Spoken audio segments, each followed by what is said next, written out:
السلام علیکم ناظرین، میں اقبال سہوانی، آپ دیکھ رہے ہیں ہوم ٹی وی اور ہوم ٹی وی کے پروگرام نیوز اینڈ ویوز کے ساتھ میں آپ کی خدمت میں حاضر ہوں۔ اس وقت ہم دیکھ رہے ہیں کہ ملک کا جو منظرنامہ ہے وہ بڑی عجیب و غریب صورتحال سے دوچار ہے۔ کل ہم نے آپ کو بتایا تھا کہ پی ٹی آئی کے اسد قیصر نے اعلان کیا ہے کہ وہ اب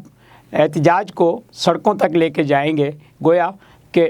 اب اسمبلی کا چونکہ اجلاس نہیں ہے اور اسمبلی میں انہیں مل بیٹھنے کا موقع نہیں مل رہا، ورنہ 6 دن انہوں نے اسمبلی میں بھی یہی کام کیا تھا کہ صرف اور صرف احتجاج، شور شرابہ، ہنگامہ، یعنی وہ اسمبلی میں بھی اسی لیے آئے ہیں کہ وہ اس اسمبلی کو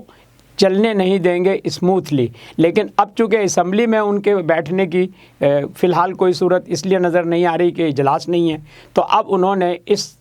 اپنے مشن کو، اپنے اس منصوبے کو، اپنے اس سیاسی ایجنڈے کو مختلف شہروں کے سڑکوں پر لانے کا پروگرام بنایا ہے۔ ایک طرف تو یہ صورتحال ہے اور دوسری طرف یہ ہے کہ وہ حکومت کے خلاف یہ احتجاج، یہ پروپیگنڈا، یہ سارا جو ایک پروٹیسٹ کا منظرنامہ ہے وہ رکھنا چاہتے ہیں، لیکن دوسری طرف اداروں کے ساتھ اپنی لائلٹی بھی شو کر رہے ہیں۔ اور کل انہوں نے کہا تھا کہ فوج ہمارا ادارہ ہے اور ہم نے فوج کے خلاف کبھی کوئی بات نہیں کی ہے، اور اس بیان کا پس منظر یہ تھا کہ کل انہوں نے پی ٹی آئی کے 2 بڑے ولاگرز عادل راجہ اور حیدر مہدی سے اپنی ڈس ایسوسیشن کا اعلان کیا تھا اور انہیں کہا تھا کہ یہ پی ٹی آئی کے ترجمان نہیں ہیں، جبکہ گزشتہ کئی سالوں سے ہم یہ دیکھ رہے ہیں کہ نہ صرف یہ کہ عادل راجہ اور حیدر مہدی کو پی ٹی آئی اون کر رہی ہے، بلکہ پی ٹی آئی ان کے ولاگز کو پورے اپنے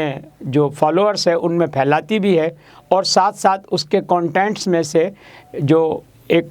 ٹیکسٹ نکال کر اور اس کو بھی اب پی ٹی آئی کا جو سوشل میڈیا ہے وہ پروموٹ کرتا ہے۔ لیکن کل ان کی جانب سے ان دونوں حضرات سے ڈس ایسوسیٹ کی گئی ہے، گویا ایک طرح سے ایک پیغام جو ہے وہ ادارے کو یہ دینے کی کوشش کی گئی ہے کہ ہم ادارے کے ساتھ ہیں اور ادارے کے ساتھ رہنا چاہتے ہیں یا کام کرنا چاہتے ہیں۔ لیکن اس وقت پی ٹی آئی کی قیادت کو یہ دیکھنے کی بھی ضرورت ہے کہ صرف عادل راجہ اور حیدر مہدی ہی نہیں، ابھی اور بہت سارے کردار ہیں جن سے انہیں ڈس ایسوسیٹ کرنا پڑے گا۔ انہیں صابر شاکر کو بھی ڈس آن کرنا پڑے گا، شہباز گل سے بھی علیحدگی اختیار کرنی پڑے گی، عمران ریاض خان سے بھی اپنے تعلق کو جو ہے توڑنا پڑے گا، انہیں ڈاکٹر معید پیرزادہ کے ساتھ بھی اپنی ڈس ایسوسیشن شو کرنی پڑے گی، اور ایسے ہی اور بہت سارے کردار ہیں جو ابھی پی ٹی آئی کو اداروں کے قریب جانے سے روکنے میں اپنا اہم کردار ادا کر رہے ہیں۔ یہ صورتحال آپ کے سامنے ہے کہ ایک طرف وہ ملک کو ڈسیبل کرنا چاہتے ہیں، معیشت کو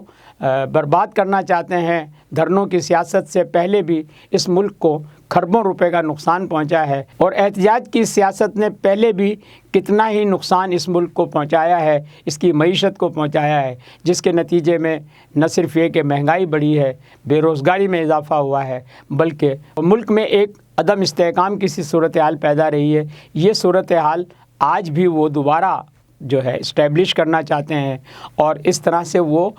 موجودہ حکومت کو، جس نے ابھی اپنا آغاز کیا ہے، اس کو ٹف ٹائم دے کر گھر بھیجنے کی کوشش کرنے میں مصروف ہیں۔ تو لیکن یہ صورتحال ہے، دوسری طرف سے اداروں کی طرف سے بھی یہ موقف کھل کر سامنے آ گیا ہے کہ 9 مئی کے کرداروں کو کسی بھی سیاست کے پیچھے نہیں چھپنے دیا جائے گا، اور ساتھ ساتھ موجودہ حکومت کے ساتھ پوری ایسوسیشن کی جائے گی، اس کے تمام منصوبوں کو انڈورس کیا جائے گا، اور ادارہ پاکستان کی خوشحالی اور ترقی کے لیے حکومت کے تمام اقدامات کو سپورٹ کرتا رہے گا۔ اور یہ صورتحال اس طرح سے آگے بڑھے گی تو پھر آگے کا منظرنامہ کیا بنے گا؟ ایک طرف پی ٹی آئی کا دھرنا اور اس کا احتجاج ہے، اور دوسری طرف حکومت کی جو کارکردگی ہے وہ ہے، ان دونوں کے درمیان جو توازن ہے وہ کیسے برقرار رہے گا، یہ آگے کا منظرنامہ ہوگا۔ دوسری طرف وزیر اعظم شہباز شریف نے اپنی کابینہ کے حوالے سے غور و خوض شروع کر دیا ہے، اور ایک خبر یہ ہے کہ اس مرتبہ اسحاق ڈار وزیر اعظم کی کابینہ میں وزیر خزانہ کے طور پر نہیں آئیں گے، بلکہ وزیر خزانہ کے طور پر ایک اور مشہور بینکر کا نام آ رہا ہے سامنے، تو یہ منظرنامہ کیا بنتا ہے اور کیا کوئی نیا وزیر خزانہ آ کر اس ملک کی معیشت کو بڑھاوا اور اس ملک کی معیشت کو استحکام دے سکتا ہے، یہ دیکھنا ابھی باقی ہے۔ دیکھتے رہیے ہوم ٹی وی، اور ہوم ٹی وی کے پروگرام نیوز اینڈ ویوز پر اپنی رائے کا اظہار کرنا نہ بھولیے گا۔ شکریہ۔